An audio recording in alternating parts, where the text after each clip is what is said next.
आज हम इस वीडियो के माध्यम से होलिका की प्रेम कहानी के बारे में पूरी जानकारी देंगे। होलिका दहन रात्रि में किया जाएगा। ऐसे में आज हम आपको होलिका के प्रेम जीवन से जुड़ी कथा आज बताएंगे। इसे जानकर होलिका से जुड़ी आपकी राय बदल सकती है। होलिका को भले ही आप एक नकारात्मक पात्र के रूप में देखते हो, लेकिन इनके प्रेम जीवन की कहानी आपको चौंका सकती है। टीवी सीरियल और फिल्मों में इनके चरित्र को भले ही बेहद आक्रामक बताया गया हो, लेकिन कुछ लोगों के लिए ये आज भी प्रेम की देवी है। आज हम आपको होलिका और उनके प्रेमी इल्जी की कहानी बताने वाले हैं। इस कहानी को जानकर आप भी होलिका को एक राक्षसी नहीं, एक देवी मानने के लिए तैयार हो जाएंगे। होलिका और इल्जी प्रेमी प्रेमिका थे और इन दोनों ने शादी करने का भी निश्चय कर लिया था। हालांकि होलिका के भाई हिरण्यकशिपु के कारण इनकी प्रेम कहानी शादी के बंधन में नहीं बंध पाई। दरअसल होलिका और इल्जी ने जिस दिन विवाह करने का निश्चय किया था, उसी दिन होलिका के भाई हिरण्यकश्यप ने उन्हें बुलावा भेजा। भाई का बुलावा पाकर बहन बेहद खुश भी हुई।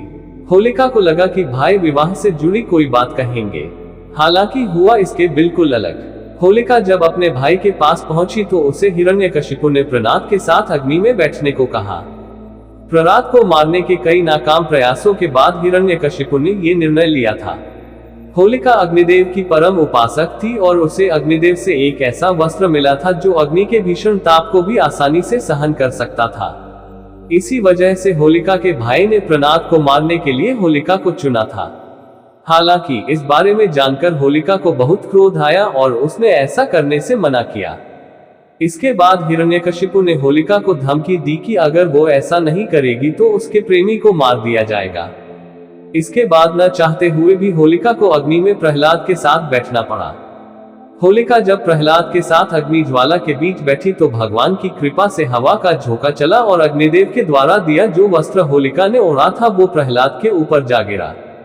होलिका उस वस्त्र को प्रहलाद के ऊपर से हटाकर वापस अपने ऊपर डाल सकती थी, लेकिन प्रहलाद से होलिका बेहद स्नेह करती थी, इसलिए उसने ऐसा नहीं किया। इसके बाद प्रहलाद अग्नि ज्वालाओं से बच गया और होलिका की मृत्यु हो गई। वहीं कुछ लोग मानते हैं कि होलिका ने स्वयं अग्निदेव का दिया वस्त्र प्रहलाद को ओढ़ाया था, क्योंकि वो अपने पुत्र के समान भतीजे के मृत्यु का कारण नहीं बनना चाहती थी। माना जाता है कि अग्नि में होलिका के राख हो जाने के बाद इल्जी हिरण्यकशिपु के पास पहुंचा। उसे जब सारी बात पता चली तो वो पागलों की तरह राख और लकड़ियों को इधर उधर फेंकने लगा। इल्जी अपना मानसिक संतुलन खो चुका था।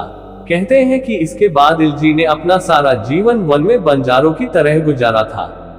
होलिका ने अपने प्रेमी इल्जी को बचाने के लिए प्रहलाद के साथ अग्नि में बैठने की बात स्वीकार की थी।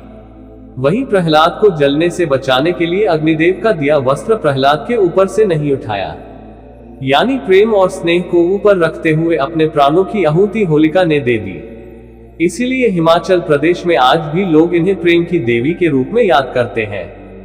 आज भी हिमाचल के लोग होलिका से जुड़ी कई कहानियों का जिक्र आने वाली पीढ़ी से करते हैं।